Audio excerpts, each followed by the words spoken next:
If you'd like to see more of our videos, please subscribe to our channel on YouTube. Good morning, traders. Welcome to today's market review. This is Razak at CMtrading. Today's April 14th, 2020. And today is Tuesday morning. So looking at the major economic events of the day, we have all day today, G7 meetings today happening, which should affect the markets tremendously as countries are going to come together to see what they could do with this situation that we're currently in. Now, looking at the markets, we're watching the major pairs advance versus the US dollar, while we're looking at the Dow Jones getting a big bounce right before corporate earnings. It's over 700 points. Just volatility is crazy in it. Okay, trading at 23,700-ish level.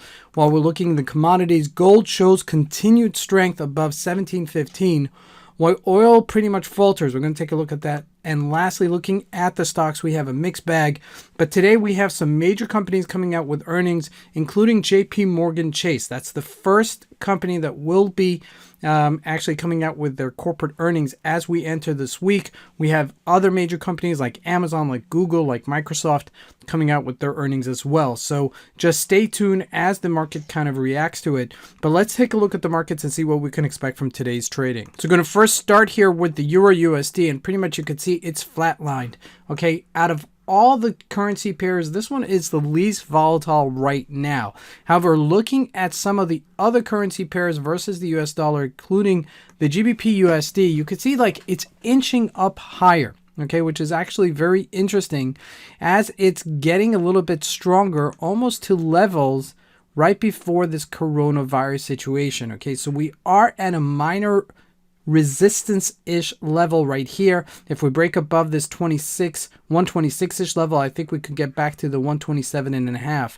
Looking at the Aussie dollar, also inching up as well, and the Canadian dollar getting a little bit stronger versus the USD, which is kind of ironic because most of the economy in Canada is really based on the price of oil, and oil's really gotten beaten up, and I would have imagined this would be back to the 146-ish level, but that may still happen. Okay, so just be aware that these markets can change almost at any level. Now, looking at gold, this is really the one that I'm concentrating on because it is trading above 1714-ish level, above 1700, and if that continues, we could see it definitely get into the 1800-ish level. Now, remember, our all-time highs is right here, okay, which is pretty much 1750-ish level, almost 1900. Okay, we had a candle back in 2011 as that hit. Now this actually may frustrate as we enter this session, okay, into the next couple of days, so just be aware of that. Now looking at oil,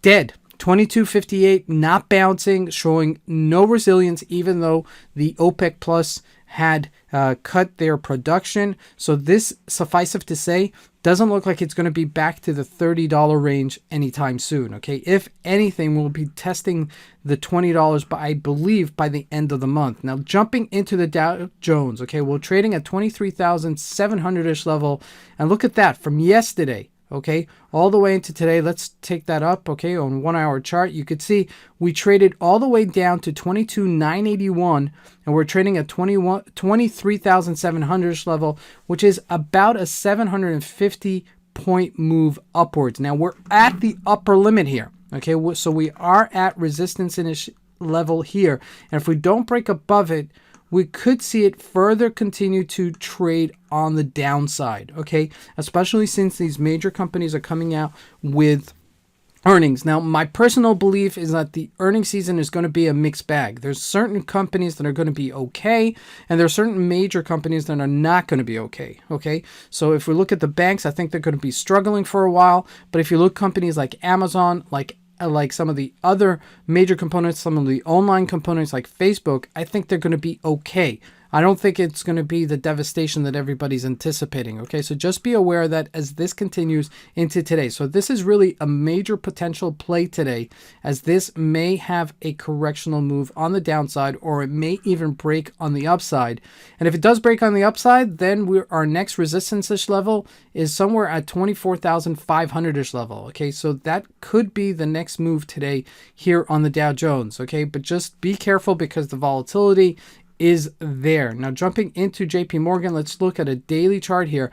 We had a resistance here at 100. Okay, so right before the number, it's actually taking a little bit of a sell-off here. And it's not going to be the guidance that these corporate earnings are going to come out with is much more important. The next quarter guidance that they're going to come up with is much more important than what they did the last quarter. Okay, because last quarter, yes, towards the end of that quarter, they did get hit because March is part of it. However, the real test is what their anticipation is going to be for the next quarter. Okay, and as we enter these very questionable times, I think the markets are going to respond accordingly to it. Now, if we look at Amazon, strong at all-time highs. I mean, we're looking at a weekly chart. Let's look at a daily chart just to give us perspective. Look at that rally from 2047 up to 2166 on our all-time highs here. Okay, so this is really an interesting point for the stocks that if they do break out higher, okay, Amazon could be pushed even higher. Okay, it's not a stalemate in the United States. People are still consuming goods. Okay, they might not have the income, they might not have the discretionary income that they generally have, but the markets could be still strong in a certain sense in the consumer side of it. Okay, so there's two parallels to this. There's the banks, and then there's the consumer goods that are being used up. Okay, so with that said, okay, it's questionable about which way the markets are going to go in the next 24 hours to 48 hours. Just be aware that do expect some volatility as the markets respond to this. This is Fred Razak. I want to wish everybody a great trading day. Thanks.